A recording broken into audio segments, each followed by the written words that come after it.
Hey everyone, it's Zach with Palantir Research. Crazy week for Palantir, major interviews, events, earnings date confirmation, and much, much more. So looking at the stock first briefly, a pleasant surprise actually that the stock actually closed much greener than my Palantir Daily where it was flat on Friday. The stock came back to the high 16s, around 2%, when it went all the way down to the 16 teens. So instead of being down around 1% for the whole week, it ended up actually almost exactly flat. So we'll see how the stock reacts as we get closer and closer to earnings in a couple weeks. Now, news-wise, we opened up the week knowing that the 2024 World Economic Forum, or WEF, that takes place in Davos was happening this week, with Alex Karp doing a separate CNBC interview, his talking portion as well at the Democratization of AI event, with also Palantir hosting the victims of the Hamas attacks and kidnapping, as well as family members of the hostages, and even the news outlets covering his release of a new book. Here are some highlights. I live on a different planet.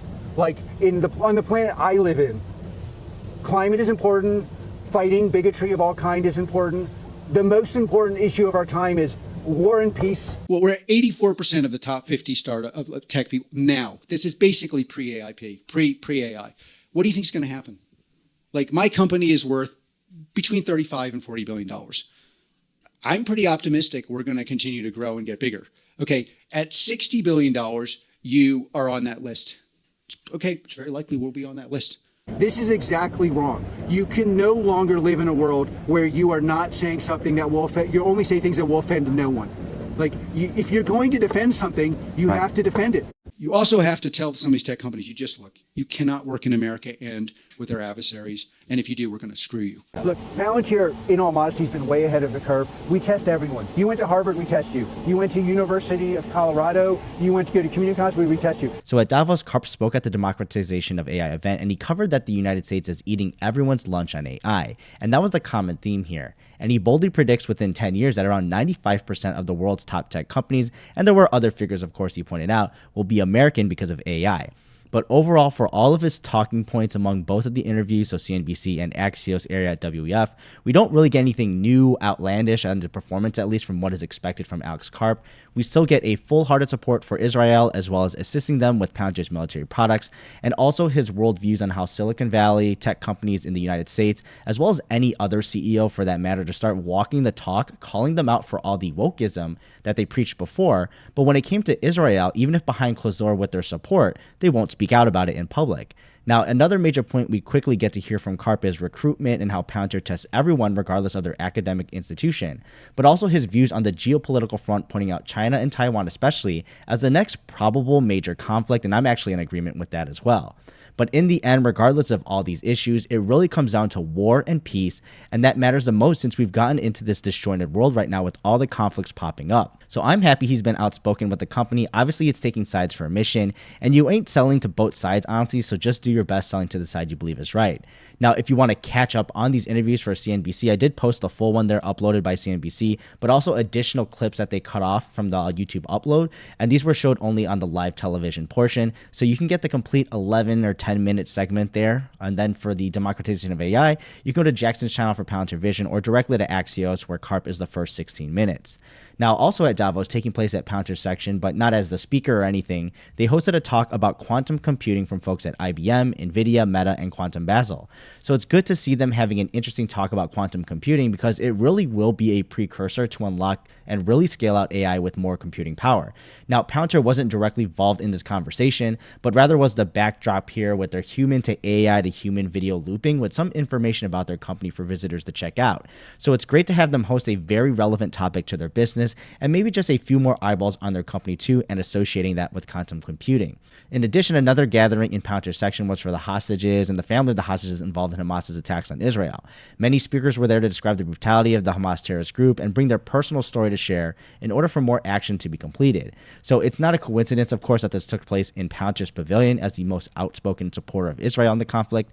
And then we finally got confirmation from Palantir's earnings date. It will be an after-hours report on Monday, February 5, so that's just in a few weeks. The speculation is that they moved up the typical timeline to release their Q4 earnings when compared to Q4 2022, which is about a week sooner than usual. So looking forward to the results there when they're out, and I do plan to put out my expectations video a couple weeks before then.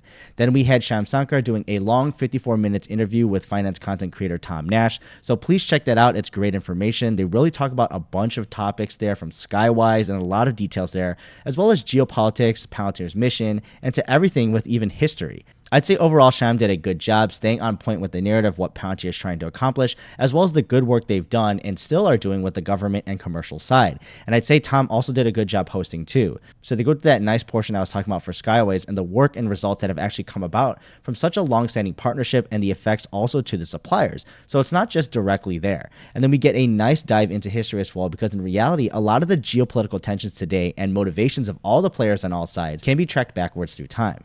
And then I also covered Palantir's head of Canada business going on one of Canada's news networks, and he really talked about the United States and Canada relationship, especially as more of these issues coming up. We have the upcoming election, conflicts in Israel, of course, and just the general defense story of Canada, especially in relation to the United States.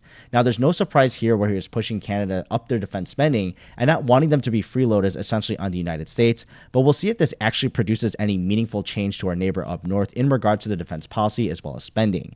And then the Palantir Developers channel got a new demo up by Chad, so check that out for more context on how AIP logic works alongside with the ontology. They're really focused on getting understandable examples out there and for people to reference, and I'd say as an analyst-facing role, this is actually really important, but still giving the context on the back end of how the data, models, and kind of endpoint reporting works together, which I think is the most valuable part of someone in that kind of position, and getting the full context and meaning of what they're actually looking at.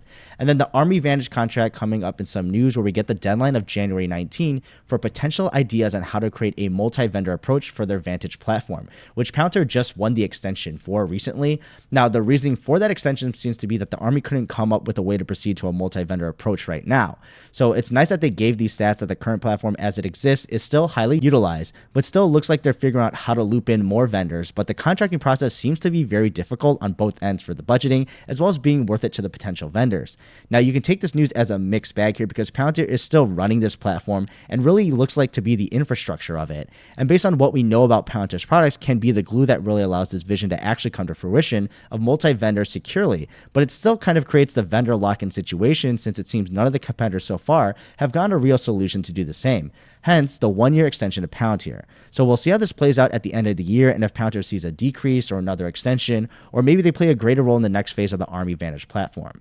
And then we've got Deutsche Bank actually raising their price target from $11 to $12. However, they still maintain their sales rating. So if you look at the analysts here, there's nothing really new about this information. And this is actually on par for what Deutsche Bank has been doing. So we'll just see if there's anything interesting to come out with this later on. And then Palantir's partner site going live. Essentially, it's another place for potential partners of Palantir or clients to see who Palantir is already working with.